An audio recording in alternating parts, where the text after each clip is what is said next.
지난달 그 낙상 사고가 24,000건이나 됩니다. 이 골목 곳곳에 내린 눈을 사람들이 치우지 않은 채로 그대로 방치돼서 완전히 빙판길이 되었기 때문이죠. 혹시 여러분 집 앞에, 점포 앞에 눈을 치워보신 적이 있습니까? 이 눈 치우는 일이 사실은 쉽지는 않습니다. 굉장히 힘이 듭니다. 서울시에서, 근데 사실 이게 권고사항이에요. 자기 그 주거지 출입문 그 1m 전방으로, 그 다음에 비거주지 같은 경우는 그 주변으로 1m 그걸 치우도록 이렇게 권고사항으로 내놓고 있습니다. 만약 이것을 치우지 않고 그럼 거기에 벌금을 부과하면 아마 다들 치울 건데, 권고사항이다 보니까 사람들이 치우질 않는 거예요. 내 집, 내 점포, 그 길 앞에 눈은 내가 치우는 것이 어떻게 보면 성숙한 그 시민의 책임의식입니다. 그런데 그 책임의식이 실종된 자리에 덩그러니 빙판길만 남아있게 되는 거죠.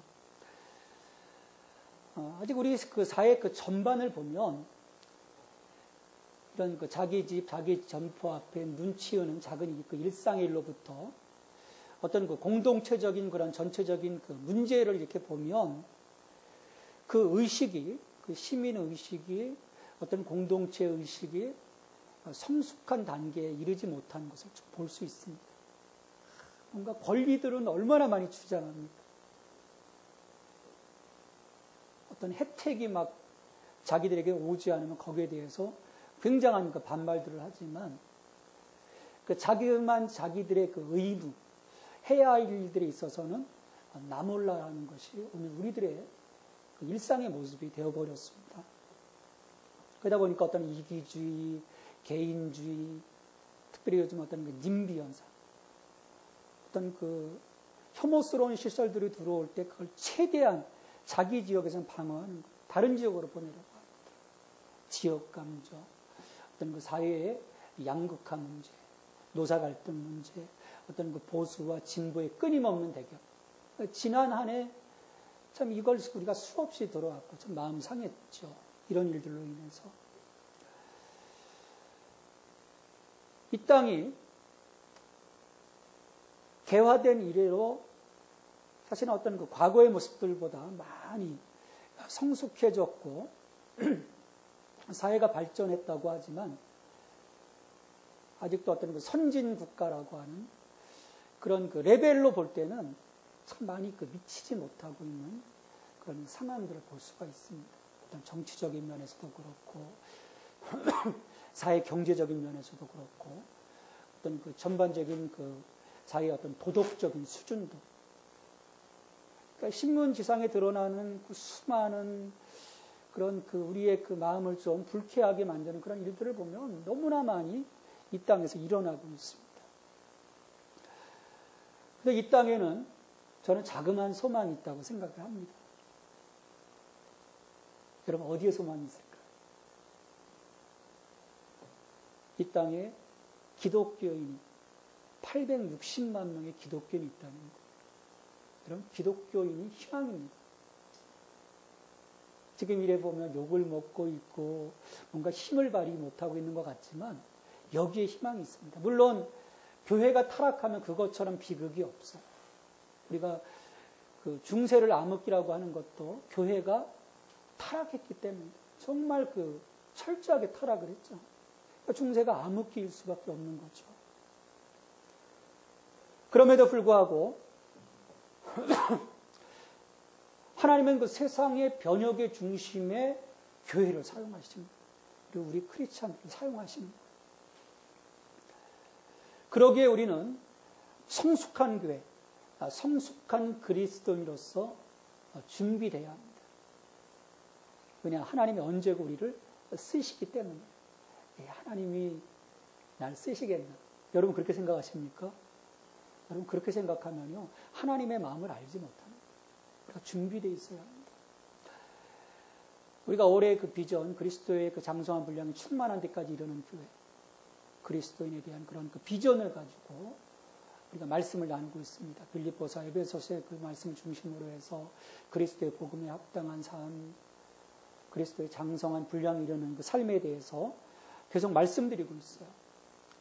하나님께서 오늘 우리 예수 생명교회와 우리에게 요구하시는 그 성숙함의 그 수준은 어떤 것인가?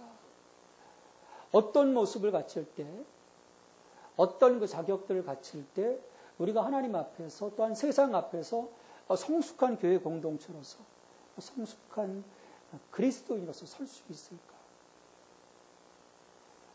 사도 바울은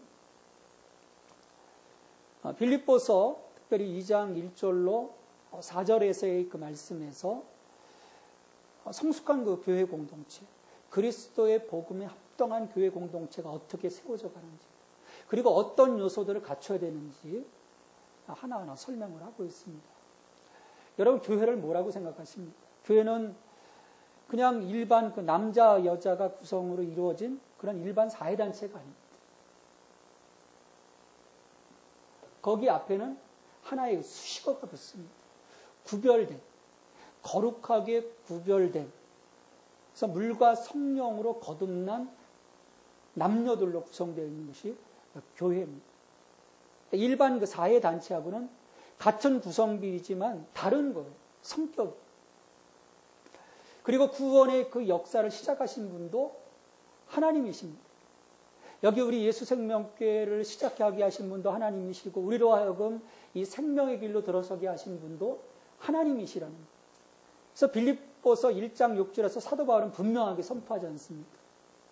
너희 속에 착한 일을 시작하신 이가, 우리 속에 착한 일을 시작하신 분이 바로 하나님이시다. 그리고 그 하나님께서 마지막 예수 그리스도 구원의 날까지 우리를 이루게 할 것이다.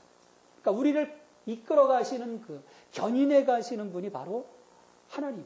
그러니까 시작하신 분도 하나님, 견인해 가시는 분도 하나님, 마치게 하시는 분도 바로 하나님이시라는 것입니다.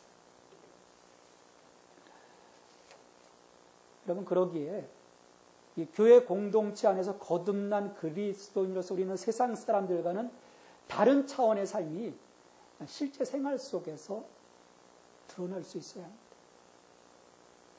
그러니까 수많은 무리들 속에 우리를 딱 집어 던졌을 때 누가 누군지 알 수 없는 그런 상황이 아니라, 야, 저 사람이구나.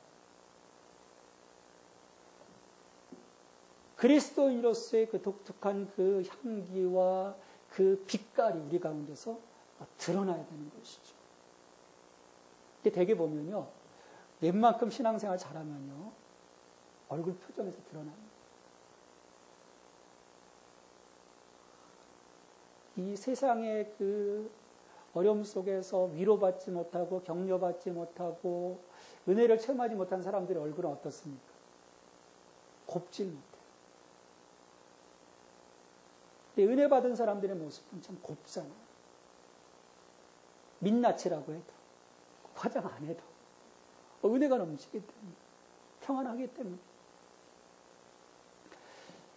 하나님이 우리 그리스도인에게 요구하시는 수준은 참 높습니다. 우리 하나님 욕심이 많으신 분이세요. 수준이 높으세요. 그렇다고 그것이 또 막연하게 제시되는 것이 아니고 분명하게 말씀하십니다. 내가 거룩한 것처럼 너희도 거룩하라는 것. 너희는 세상의 빛과 소금이다 말씀하십니다. 그러니까 무엇보다도 그 기준점이 누구에게 있습니까? 하나님에게 있고 예수 그리스도에게 있는 거예요. 그리스도의 장성한 분량이 충만한 데까지 이르라. 내가 거룩한 것처럼 너희도 거룩하라. 참 가랭이 찢어질 노릇이죠. 근데 분명하게 하나님이 이걸 제시해 주셨기 때문에 설령 가랭이가 찢어져도 우리가 가면 되는 거예요. 그것을 이루기 위해서 내가 충실히 과정들을 밟아가면 됩니다. 그 결과를 내가 이루려고 하면 안 되죠. 나는 과정을 밟아가다 보면 그 결과를 이루게 하시는 분은 누구십니까? 바로 하나님이십니다. 하나님이 우리의 결과를 책임져 주실 것입니다. 반면에 타락한 인간들 속에는 너무도 철저하게 잘못된 원칙들이 자리 잡고 있습니다. 왜냐하면 그 기준점이 누굽니까? 자기인 거예요. 철저하게 자기입니다. 모든 것을 자기 중심적으로 해석을 합니다. 그리고 적용을 하죠. 거기엔 타인에 대한 어떤 배려도 자리 잡을 수 없습니다. 지금 내가 시급한 게, 이 아픈 게, 내가 어떤 그 문제를 품고 있는 게 더 중요한 거예요. 주변에서 뭔가 아우성치는 거 소용없습니다. 이러한 잘못된 원칙을 따르는 경향이 구별되고 거룩해야 할 교회 공동체 안으로 들어와 있습니다. 그로 인해서 교회 안에서 이 믿음의 상식을 벗어나는 일들이, 그리고 그리스도의 복음에 합당하지 못한 일들이 일어나곤 합니다.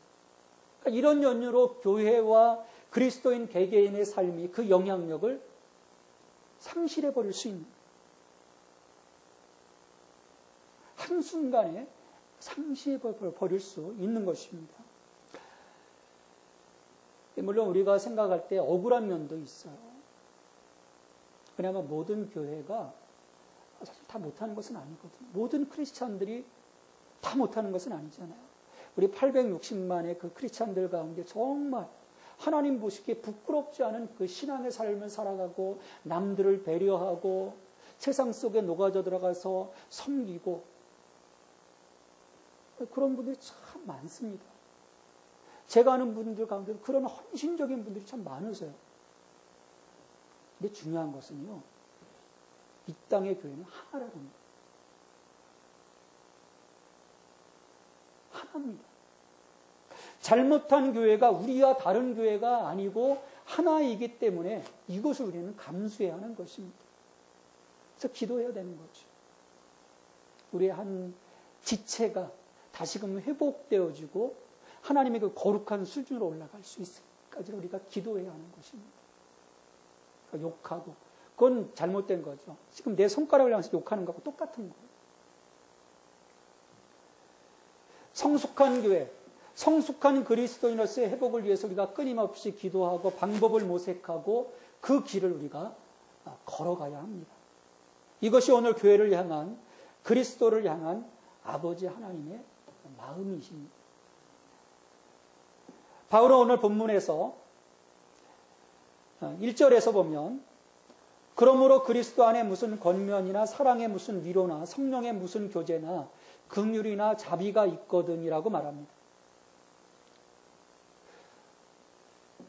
우리 교회로 하여금 교회되게 하는 것들, 가장 중심은 예수 그리스도, 십자가입니다. 복음입니다.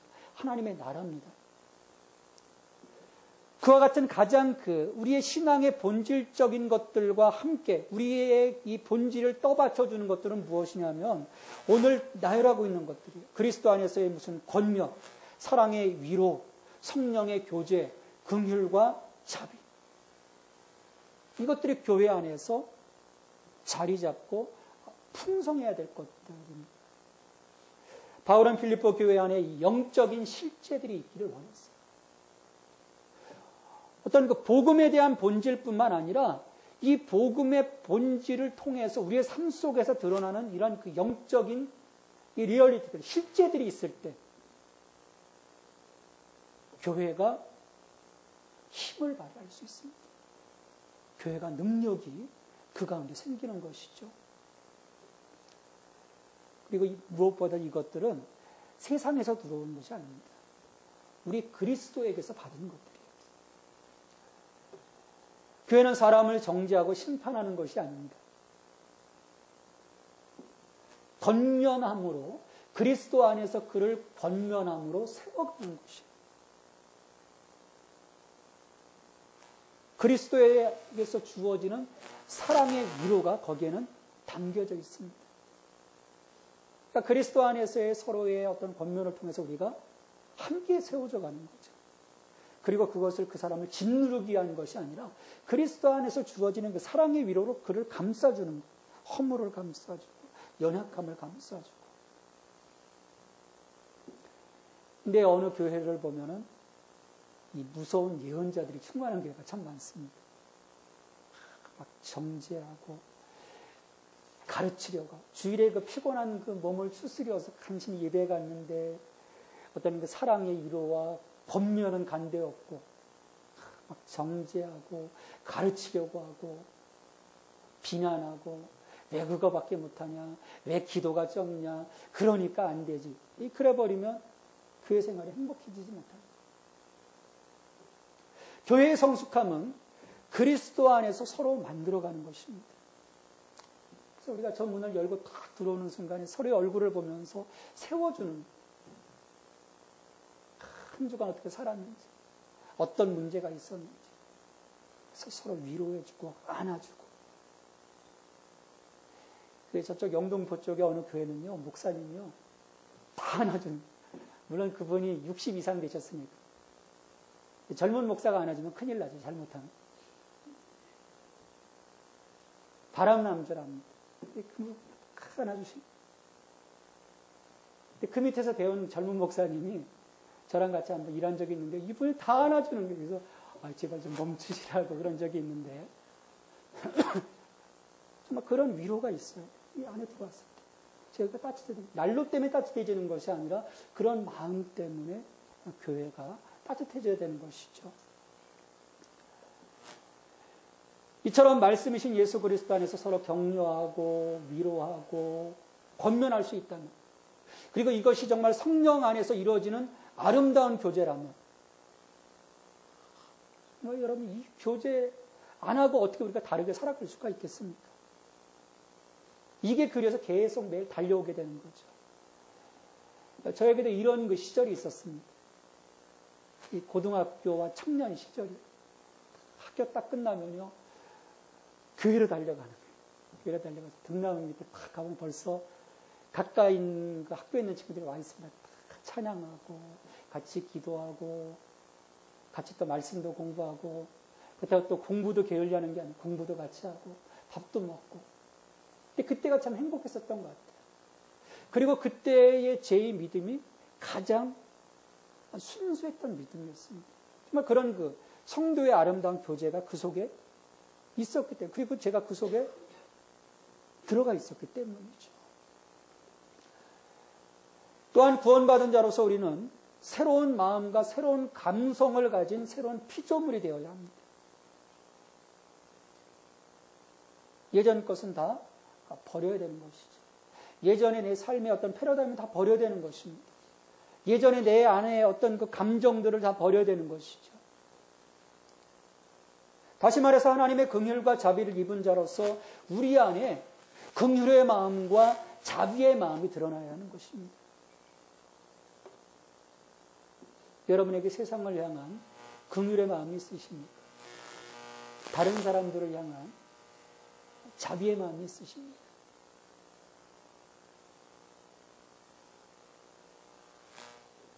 한없이 우리를 품어주신 아버지 하나님의 그 긍휼하심과 자비하심이 나를 통해서 사람들에게 흘러가는 공동체, 그것이 성숙한 교회의 모습이고 성숙한 그리스도인의 모습입니다. 하지만 이 사람에게는요, 참 무서운 면이 있습니다.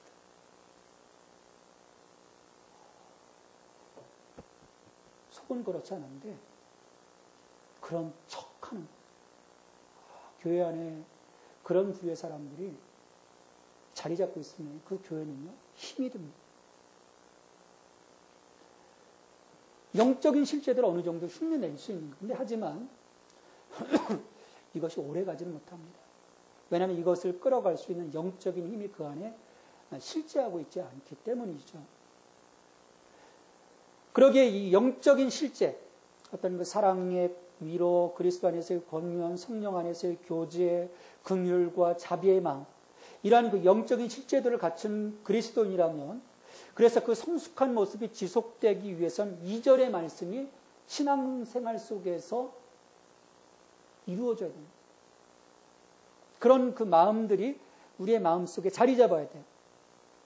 2절 말씀을 보시면, 마음을 같이하여 같은 사랑을 가지고 뜻을 합하며 한 마음을 품어. 마음을 같이하여 같은 사랑을 가지고 뜻을 합하여 마음을 한 마음을 품어. 이것들은 하나하나 구분하기 위한 그 표현이 아니에요. 사실 강조하는 겁니다. 하나의 메시지예요. 이거를 극명하게 다시 한번 말씀드려보면 이런 표현인 것이죠. 여러분 모두가 첫째도 한 마음, 둘째도 한 마음, 셋째도 한 마음, 오로지 한 마음을 품어 일심동체가 되십시오. 그러니까 지금 사도 바울이 얘기하고자 하는 것은 교회의 본질을 얘기하는 것입니다. 교회는 하나라는 거예요. 한 몸이라는 것입니다. 교회는 각 지체가 유기적으로 묶여진 공동체입니다. 떨어질래야 떨어질 수 없는 유기적인 공동체라는 것이죠. 이 말은 뭐냐면 내 몸이라는 지체의식을 우리가 갖고 있어야 한다. 이런 그 영적인 실제들이 우리의 삶 속에서 교회 안에서 풍성하게 이루어지기 위해서는 각각의 사람들이 아니라는 거예요. 그것들을 행하는 한 사람 한 사람의 마음 속에 우리가 하나라고 하는 그리스도의 교회 안에 한 몸을 이루고 있다는 지체의식. 그것을 우리가 갖고 있을 때 이런 그 영적인 실제들이 지속적으로 힘을 발휘하게 되는 것입니다. 왜냐하면 우리 몸의 각 지체는요, 서로에게 정직하기 때문에 거짓말하지 않습니다. 하지만 우리들 인간 속에는 서로에 대한 믿음을 허물어 우리로 하여금 하나됨을 방해하는 것들이 참 많습니다. 잘하는 것도 중요합니다. 하지만 잘한 것들을 한순간에 허물어 버리는 것들을 막는 것이 어떤 면에서는 더 중요합니다. 그래서 바울은 빌립보 교인들에게서 뽑아내어야 할 그 독소들을 이야기를 하죠. 3절에 보면 아무 일에든지 다툼이나 허용으로 하지 말고, 하나의 독소는 다툼입니다. 이 다툼이란 말은 어떤 경쟁이나 이기주의를 말합니다. 그러니까 이것으로 인해서 어떤 당파심, 집단의식, 어떤 특정한 편견에 따라서 생각하라는 경향들이 나타납니다. 그래서 바울은 이런 그 이기심에 근거한 분파주의에 따라서 행동하지 말라 권면하고 있는 것입니다. 특별히 우리나라 사람들을 보면 어떻습니까? 이 출신 지역, 신분, 지위에 따라 가지고 서로를 나누고자 하는 경향이 강합니다. 그래서 어떤 영남, 호남의 어떤 극명한 갈등 구조, 보수 우파와 급진 좌파 간의 반목. 이번 대선에 보면 아직 극명하게 51% 대 49% 딱 갈려버렸잖아요. 이게 어떻게 보면은 건강성을 갖고 있는 반면에 굉장한 위험성을 갖고 있는 거예요. 미국 같은 경우는 사실은 문제는 안 돼요. 건강성인데 우리는 이게 끝까지 갑니다. 무서운 거죠. 이런 그 세상에 반목하는 경향들이 교회 속으로 들어와요. 그래서 교회가 쪼개지기 시작합니다. 그리스도의 몸인 교회 안에서 이기적인 것과 시기와 경쟁은 가장 해로운 것들입니다. 왜냐하면 교회의 연합을 방해하고 하나의 교회를 분열시켜 무력화시키기 때문에. 우리는 적은 인원의 사람들이기 때문에 서로의 그 마음들이 지금 어느 정도 하나가 되어 있습니다. 근데 여기서 몇십 명, 몇백 명으로 돌아가다 보면 그런 마음들이 쉽게 생기는 거예요. 우리가 그것을 차단하지 않으면 하나된 교회, 성숙한 교회의 모습은 요원해집니다. 우리 안에서 뽑아내야 할 또 하나의 다른 독소는 허영심입니다. 허영심. 바울은 빌립보 교인들에게 자기 자신을 실제보다 높게 생각하는 과대망상이나 그렇게 보이려고 하는 헛된 생각에 따라 행동하지 말라고 하는 것이. 너 자신을 알라고 했습니다. 근데요, 자기 자신을 과대평가하는 사람들이 참 많아요. 의시되는 경향들이 있습니다. 실제로는 아무것도 없는데.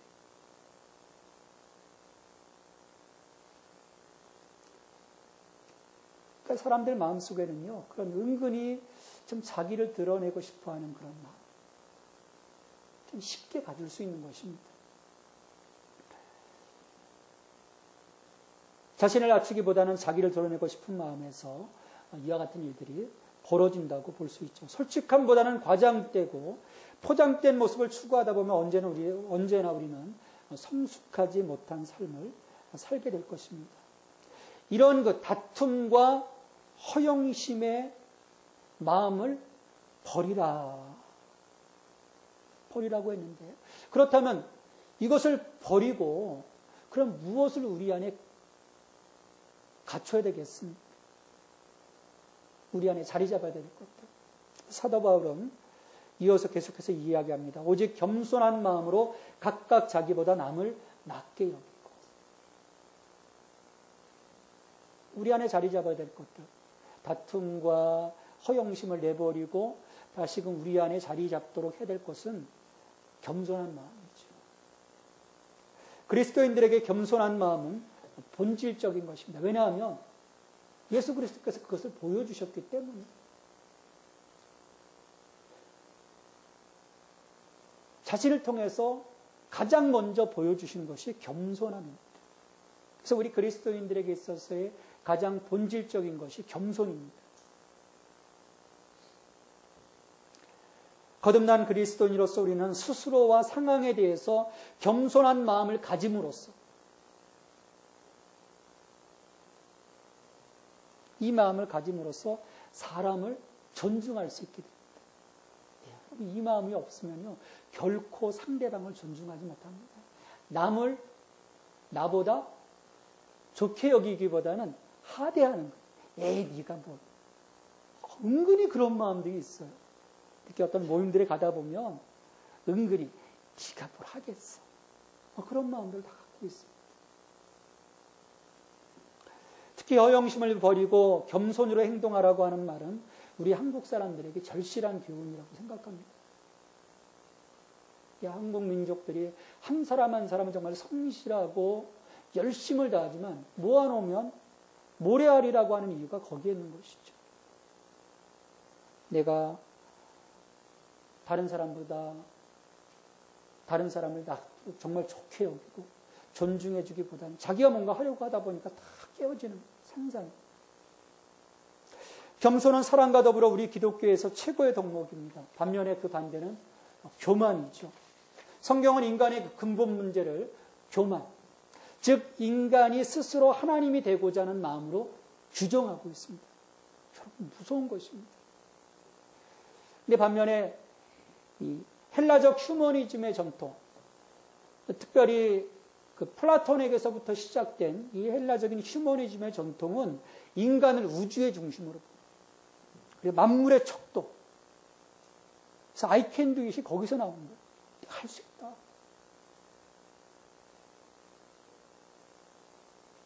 근데 성경은 다릅니다. 그와 같은 행동을 인간은 교만해져서 창조주 하나님을 무시하는 죄라고 규정을 합니다. 그리고 바로 그 죄로 말미암아 인간이 하나님의 무한하신 그 자원에서 분리되었다는 거예요. 그러니까 우리가 겸손하게 하나님 가운데 있었다면 그 무한하신 하나님의 자원을 우리가 누릴 수 있는데 그 자원으로부터 분리되고 자신의 그 제한된 자원에 갇혀서 죽게 되었다고 하는 것이 성경에서 말하고 있는 인간의 타락의 모습입니다. 우리가 겸손했다. 정말 하나님 앞에 우리가 무릎 꿇었다면 너무나 많은 것을 누릴 수 있음에도 불구하고 교만함으로 다 잃어버립니다. 이것을 예수 그리스도께서 우리를 대신하여 십자가에 죽으심으로 우리를 의롭게 하시고 하나님과 올바른 관계를 회복시켜 주셨습니다. 우리가 은혜를 입은 거예요. 그러니까 은혜를 입은 자로서 하나님을 인정하고 그 주권에 의지하고 순종하는 삶을 사는 것. 그것이 은혜를 입은 자들의 모습이라는 것입니다. 반면에 그리스도의 은혜를 덧입지 못한 자들은 그런 삶을 살아가지 못하는 거예요. 여전히 이것을 인정하지 못하는 거죠. 자기의 제한적인 삶을 인정하지 않는 거예요.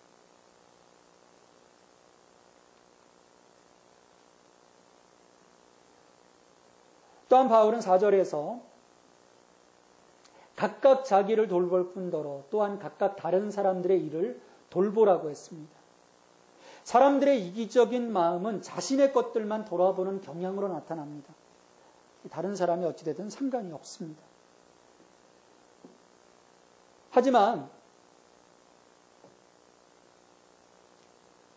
그 영적인 그 실제 안에서 정말 그리스도의 그 사랑을 이루어가는 그 사람들은 다른 사람들을 돌볼 수 있어야 됩니다. 거기에 성숙함이 있습니다. 이것은 갈라디아서 6장 2절의 말씀과 맥을 같이 합니다. 6장 2절의 말씀에 보면 너의 짐을 서로 지라. 그리하여 그리스도의 법을 성취하라. 지금 사도 바울이 이 빌립보서 2장 4절에서 말씀하는 것, 이것이 바로 그리스도의 법을 성취하는 모습이랍니다. 서로의 짐을 지라. 자기의 짐을 질 뿐만 아니라 각각 다른 사람들의 일을 돌보아. 여러분, 그런 그 신앙의 성숙함이 있을 때 이 공동체가 건강해지는 것이죠. 성숙한 그리스도인에게는 지체로 하여금 영적인 연약함을 극복할 수도 있도록 그것을 도와줄 의무가 있습니다. 여러분, 돕고 있습니까? 이렇게 우리 안에 그런 모습들이 보일 때요, 목회자로서의 마음이 깊어요. 서로 그 자그마한 부분에서 돕는 거죠. 서로 세워주고. 자기 한 몸 돌보는데 바쁜 인생은 결코 성숙한 인생, 복음에 합당한 인생이 아닐 것입니다. 다른 이들의 이익을 생각해주고 다른 사람들의 관점을 인정할 줄 알아야 하고 다른 사람의 주장에도 귀 기울일 줄 알아야 하는 것입니다. 그래야 서로 신뢰하고 견고한 연합이 우리 가운데서 이루어지게 될 것입니다. 근데 바울은 여기에서 멈추지 않았습니다. 여기까지만 해도 교회의 어떤 그 하나됨의 그 지체의 의식을 갖고 내적으로 화평과 기쁨을 누릴 수 있습니다. 그리고 바깥으로는 단단한 어떤 교회의 모습을 보여줄 수 있어요. 함부로 교회가 공격당하지 않습니다. 근데 여기에서 멈춰버리면요, 세상을 품을 수가 없습니다. 우리끼리는 잘 할 수 있어요. 우리의 성숙함을 이루는 가장 결정적인 힘을 갖도록 지금 사도 바울은 요구합니다. 바로 그 힘의 근원이 예수 그리스도라는 거죠. 특별히 바울은 다른 그 어떤 것보다도 예수 그리스도의 그 마음에 집중을 합니다. 왜냐하면 그 어떤 마음을 우리가 품고 있느냐에 따라서 모든 것이 달라질 수 있기 때문입니다. 그러기에 바울은 빌립보 교인들에게 권면하기를 5절에서 너희 안에 이 마음을 품으라. 곧 그리스도 예수의 마음이. 우리가 복음에 합당한 삶을 살아가기 위해선 세상 사람의 마음과는 다른 차원인 예수 그리스도의 마음을 품어야 합니다. 우리가 품어야 하는 이 그리스도의 마음, 그 마음이 어떤 마음인지 바울은 6절 이하에서 그리스도의 그 모범을 통해서 쭉 이야기를 합니다. 6절에 보면 그는 근본 하나님의 본체시라고 하였습니다. 본래 예수님은 그 근본이 하나님의 본체십니다. 그러기에 예수 그리스도는 하나님의 본질에 참여하여 하나님을 드러내 주시는 분이에요. 그러니까 우리가 예수 그리스도를 보면 하나님을 보는 거예요. 그렇지만 예수님은 하나님과 동등됨을 취할 것으로 여기지 아니하셨다. 그래서 하나님의 그 동등된 자리를 내려놓으셨다고 얘기를 합니다. 충분히 그런 지위를 누릴 만한 분이신데 자기 지위를 드러내지 않으셨다는 거예요.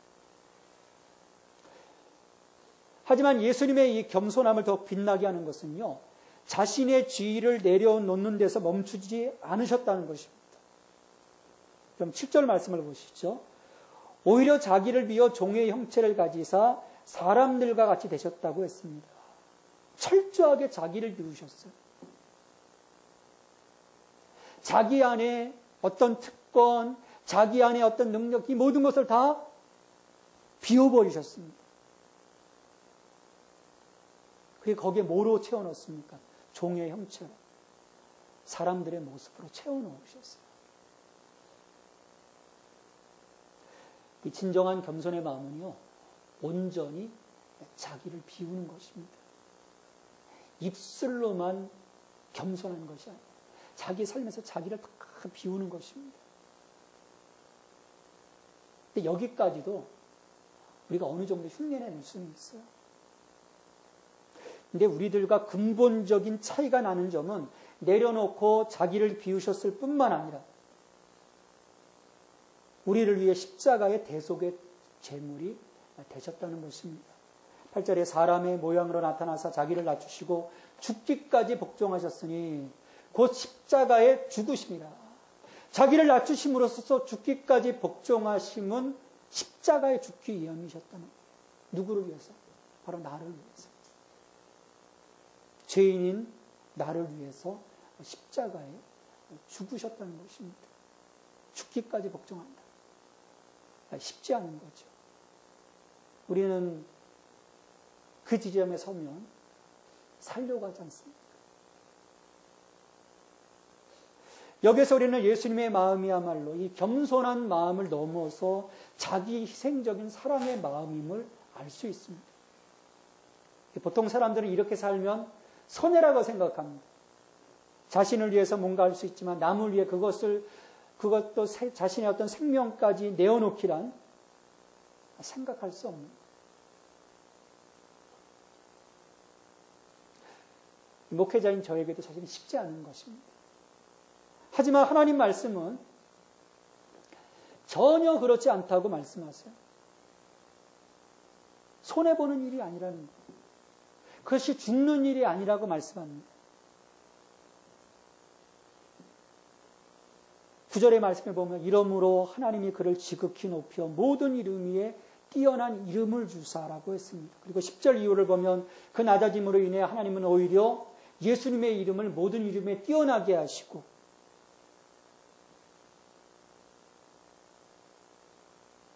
또 사람들로 하여금 예수를 주라 시인하여 하나님께 영광 돌리게 하셨다고 말씀을 합니다.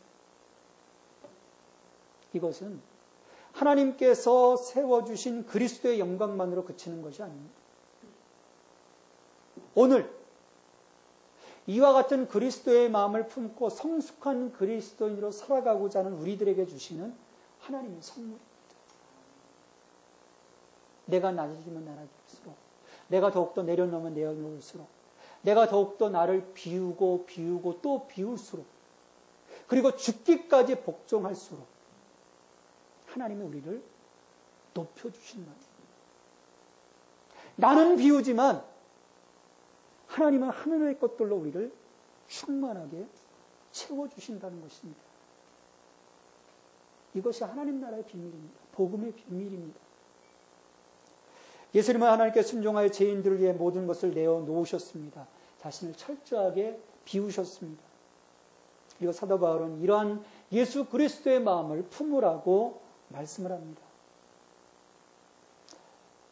이 제한적이고 약한 우리의 마음으로 하나님이 요구하시는 그리스도의 복음에 합당한 삶으로 나아갈 수 없습니다. 그리스도의 장성한 분량을 결코 이룰 수 없습니다. 우리의 마음이 예수님의 마음으로 전환되어야 합니다. 오늘 그리스도의 마음을 품고 그리스도의 심장을 품고 내 열정이 아닌 그리스도의 열정으로 세상을 향해 나아갈 수 있기를 바랍니다. 한번 여러분의 심장을 만져보십시오. 심장이 뛰고 있습니까? 이 안에 누가 계십니까? 예수 그리스도가 계십니다. 우리가 그 마음으로 나가면 되는 거예요. 그 열정이 꽁꽁 얼어붙은 이 땅을 녹여줄 것입니다. 그리고 그 속에서 새로운 구원의 역사가 이루어지기 시작할 거예요. 이게 바로 교회가 희망이 되고 우리 크리스찬들이 희망이 되는 이유입니다. 여기서 우리들의 믿음의 영향력이 이 땅을 장악하기 시작할 것입니다. 그리고 교회 공동체로 하여금 성숙한 교회임을 증거하게 될 것입니다. 그리고 이 모든 것이 하나님께 영광이 되는 것이죠. 이것을 이루기 위해서 오늘 예수 그리스도의 마음을 품는 저와 여러분이 되기를 간절히 바랍니다. 그리스도의 마음을 품으라고 하셨습니다. 예수님의 그 뜨거운 마음을 품고 얼어붙은 이 땅을 녹일 수 있는 성숙한 그리스도인으로서 살아가게 하여 주옵소서. 자기 자신에게 집중하기보다는 그리스도 안에서 한몸된 다른 지체들을 돌아볼 수 있는 영적인 성숙함이 있게 하시고 이로 인해 생명을 살리는 도구로 쓰임받게 하여 주옵소서. 자기를 비우시고 죽기까지 우리를 위해 복종하신 예수님의 겸손과 희생의 마음이 충만하여 이 땅을 비추는 빛으로 설게 하옵소서. 예수 그리스도의 이름으로 기도하옵나이다. 아멘.